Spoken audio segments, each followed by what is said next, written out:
Hii ni dawa ya mapenzi. Inaitwa Mpole. Kwa nini nimeita Mpole au kwa nini inaitwa Mpole? Kwa sababu dawa hii asili yake ni kulala chini, ni kutambaa chini na ina matawi mengi. Haina tabia ya kupanda juu. Yanayotumika majani pamoja na mizizi. Hii ukisikia limbwata, lukomolo, nsamba kali, ndio hii kwenye mapenzi. Kama mwanaume wako anakusumbua, mwanamke wako anakusumbua, unahitaji kumshika, kumkamata, akupende sana. Asitamani kuwa na mtu yoyote katika maisha yake yote, yani kuwa na mtu mwingine zaidi ya kwako wewe. Unahitaji kumfunga, kumkomola, akupe unachokitaka, akufanyie unachokitaka, basi hii dawa itakwenda kukusaidia.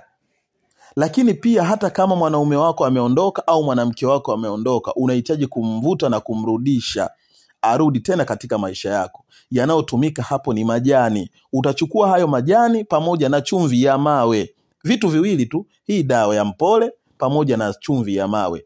Choma, hazipiti kutwa 3, yule mtu atakutafuta. Hata kama alikuwa hakupigii simu zitaanza kuita na atarudi, na akisharudi sasa unachukua hiyo mizizi, hiyo mizizi. Kama wewe ni mwanaume ndio umemchomea mwanamke wako, au wewe mwanamke umemchomea mwanaume wako, unachukua mizizi. Kwa mwanaume, chanjia juu ya uume wako.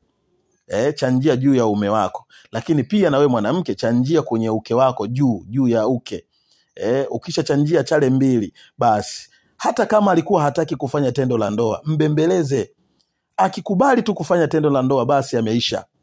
Lakini hiyo dawa chonde unapokuwa umeiweka katika mwili wako, inatakiwa uwe mtulivu na msikivu, kwa sababu ni dawa ambayo itakufanya wewe, kila mtu utakayekuwa unakutana naye kwenye mahusiano anakuganda, anakung'ang'ania.